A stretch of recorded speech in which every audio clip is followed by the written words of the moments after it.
Welcome, ladies and gentlemen, boys and girls, children of all ages. Welcome to the channel. It's your boy, World of Wrestling, here today to discuss about AEW Collision, August 12th, 2023 review. I watched this last night, but I was a little tired, so I said, fuck it, I'll do it tonight.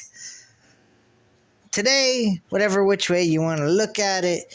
And I'm also covering SmackDown immediately after I upload this. So I will go ahead and give you guys a review on SmackDown as well. So it's a double dose of World of Wrestling here tonight on a Tuesday, August 15th, 2023. Let's get into it. What was my thoughts about Collision? My thoughts about Collision was, it was alright. That's as easy as I could put it. Was it fair when it came to storylines and all that stuff? Yes, they did a pretty decent job on that. Covered a lot of different things. Samoa Joe and CM Punk seem like it's a thing. It's going to happen at All In for the Real World Heavyweight Championship. So we're definitely going to be seeing that on the pay-per-view. Still trying to figure out whether or not I'm going to even be able to get All In at all.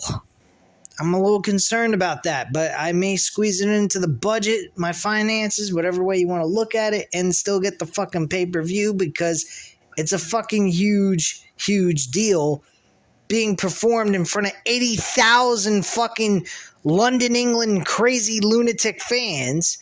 So, yeah, I think it's kind of a thing. I'm just gonna go ahead, bite the bullet, and say fuck being a cheap-ass Jew and actually get it. Anyway, the show kickstarts with what happened about the world title match between Ricky Starks and CM Punk last week for the World Championship. Starks loses, and then they show Ricky Starks beating the hell out of Ricky the Dragon Steamboat with a belt, which Ricky Steamboat was wearing during the match. Tony Schiavone is in the ring and brings out Ricky Starks, who has some heat from the Greensboro crowd. Starks makes his way to the ring and does interact with some fans. He enters the ring as the fireworks go off as the spotlight is on him. Tony points out that the belt Ricky was worn by Steamboat last week. Tony talks about how Starks beat Steamboat with his own belt, and Tony announces that Starks has been suspended for 30 days due to beating Steamboat because he was an official referee. On top of that, Starks is not removed from television, but he will not be able to perform in front of any crowds at this point in time. So he'll be able to cut promos and everything else, but he will not be able to physically get involved in the ring in any way, shape, or form. He might play a role in screwing people over that he's starting a storyline with, but he had a pretty heated promo here, which I'm going to get into detail right now. Stark says because Steamboat cost him the match, he had to whip his ass. Stark says he figured he would be suspended. Stark says he went and got a manager's license, and so he will be on the show each and every week for those 30 days. He then said you don't have to like him or love him, but you have to respect him. Starks then told Tony that if he looked at him again, he will whip his ass as well. Stark says he can live with the L from last week and that CM Punk is not absolute Ricky Starks as the fans boo for Starks. He then said he's going to set the company on fire and bring a war next week to the front door. Next segment we go to a video package showing the rivalry between FTR and the Young Bucks, hyping up the tag team title match that will be taking place at All In London on August 27th, and the Acclaim's music hits as Max Caster starts his rap trashing their opponents who already are in the ring, and Billy Gunn is not with them at this time since he's actually retired. I don't know if this is a work or this is actually storyline or an actual shoot, like a real thing. But if it's a storyline, I'm interested in where this is going to go with Billy Gunn. What he's going to do. Is he going to join with the House of Black? Because that's the last time we saw him at all, was being told, whispered something in his ear, and then he decided to retire, supposedly, quote unquote. And we haven't seen him since. So this could be kind of interesting. So we get the Acclaim versus the Iron Savages. That's their opponents. Of course, the Acclaim win this matchup with no problem. I would hate to think they would lose in their first match back. It'd be kind of pathetic.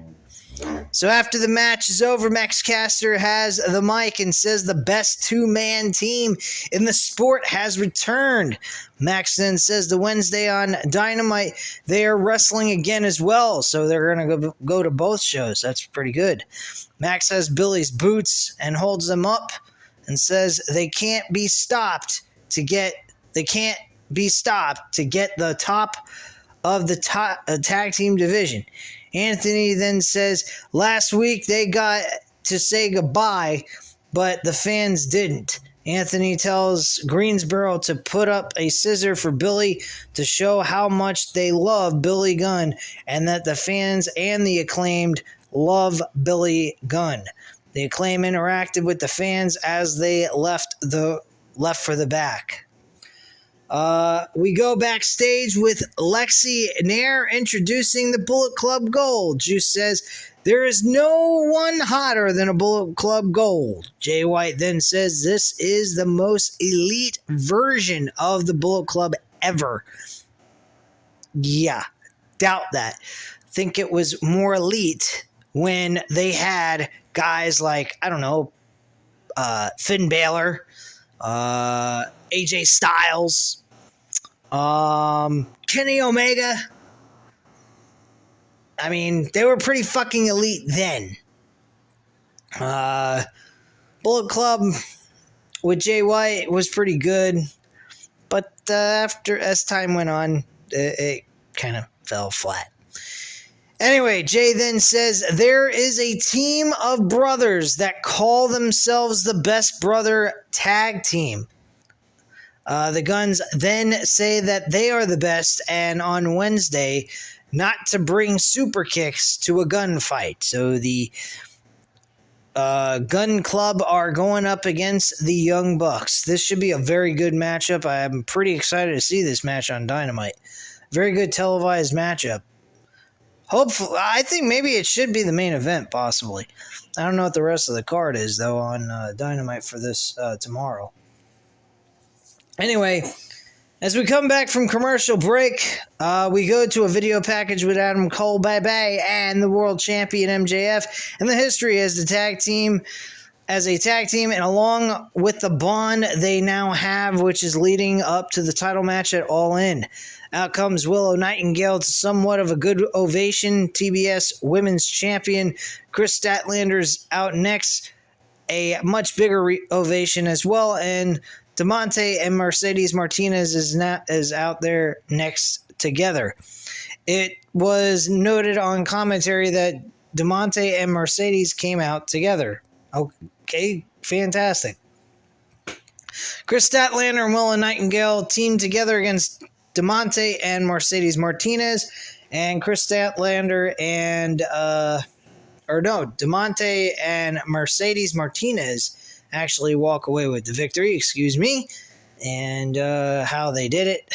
Basically, Mercedes then rolls up Willow Nightingale, and DeMonte pushes on Mercedes Martinez, who grabs the rope and gets the pin as the ref didn't see it and held Mercedes Martinez up with her foot so that she won't roll backwards when she tries to kick out. Anyway, After the match is over, we then go backstage, interview with Lexi Nair talking to Toni Storm. This was actually rather kind of weird, kind of funny at the same time, I guess you could say. Toni Storm calls Lexi Toots, and she then says she doesn't know what Lexi does. She says all the girls in the four-way match are all insecure little girls. Toni then asks Storm about...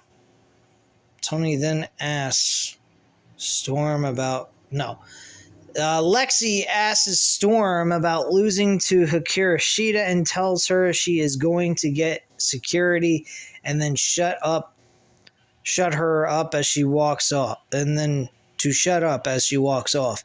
Lexi thanks Toni for her time. Very idiotic fucking segment, personally, in my opinion. Didn't care for it. Following that, we had Samoa Joe going up against Andrew Everett in a very, very quick matchup. The Kokia clutch is locked in very quickly, and he gets the victory for the submission, and Samoa Joe wins. After the match, though, Joe grabs a mic and says he is now and forever king of television. He says he came tonight looking for the answer of a champion. He says he's met with the silence of a coward. He says your real world champion is acting like a bitch now. He says that CM Punk doesn't seem talkative tonight. He then says since he won't get what he wants, he will convince him for a match at All In. Obviously, that's something that occurs during the Trios Tag Team title match. Hint, hint. Anyway, we are back from the commercial breaks. We go to ringside to the commentary team, hyping up All In and running down the current card for the pay-per-view. Christian Cage's music hits as Nigel calls him Father of the Year. Very funny, actually. And Christian is out with Luchasaurus. Christian has the TNT title on his shoulder as he and Lucha make their way to the ring. Christian has a mic and he tries to talk as the fans boo him. Christian then says he has to say this is the biggest family reunion he's been a part of. He says that all in North Carolina are all related.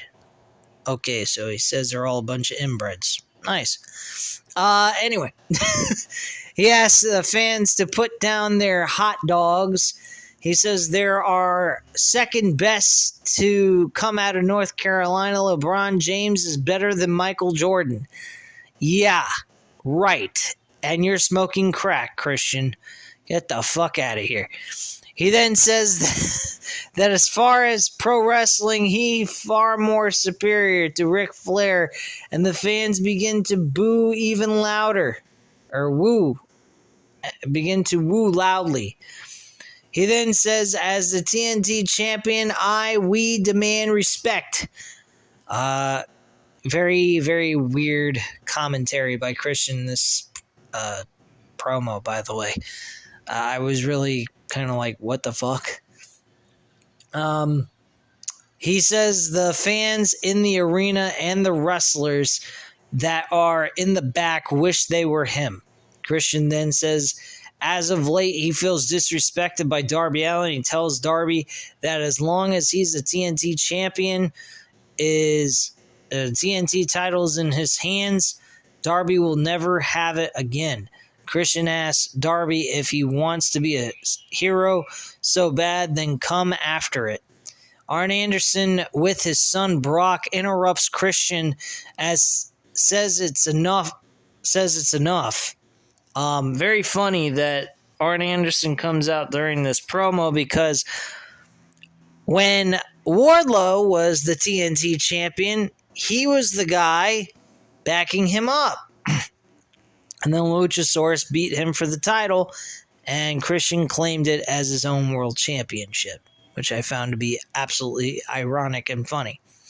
And Arn Anderson didn't help him worth a damn, And AEW dropped the ball on Wardlow, and I don't think Wardlow will ever be the same ever again. I highly doubt he will ever be the way he was when he was with MJF. Sorry to say. He's a fail. Not him per se, but creative failed him miserably. So Arn Anderson says that Greensboro knows that Arn says that Greensboro is a historical place and to take a bow. He then says Greensboro is also a horseman country. Arn then says he wants to point out something to the sea monster, that he is the champion and not Christian. Christian then says, no more open challenges, and asks Arn if he wants to step in the ring and he would make an exception. Arn said if it was 20 years ago, he'd slip in there and spine buster his ass, his scrawny ass, and win the title anyway. That was funny. Brock then enters the ring, and we have a match against Luchasaurus for the TNT title. Lucha nails Brock with a big foot to the face. Pretty much you know what happens here. Luchasaurus retains the title. Brock Anderson ain't winning shit. Darby is then in the ring and takes out Lucha from behind with the skateboard, and Darby then grabs a mic and says, Lucha is a dinosaur and has been around for 65 million years.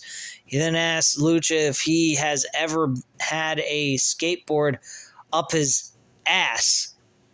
Darby then challenges Christian to a match on next week's Collision.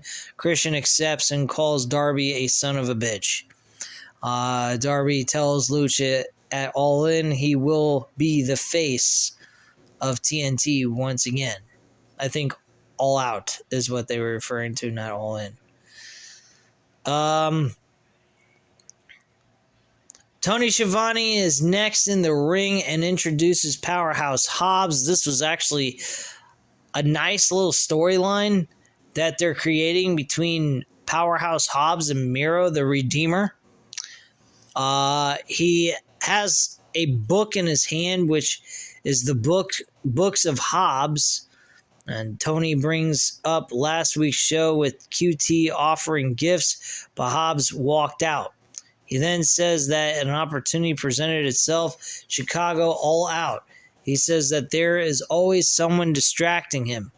He says he took his ass back to the bay and grabbed the Book of Hobbs, like as if it's the freaking Bible. He then said he doesn't want anyone's help. Says the next chapter in the book is named Redemption. He then asks how is he supposed to redeem himself after losing the TNT title in a battle royal. He says he needs to call out the Redeemer.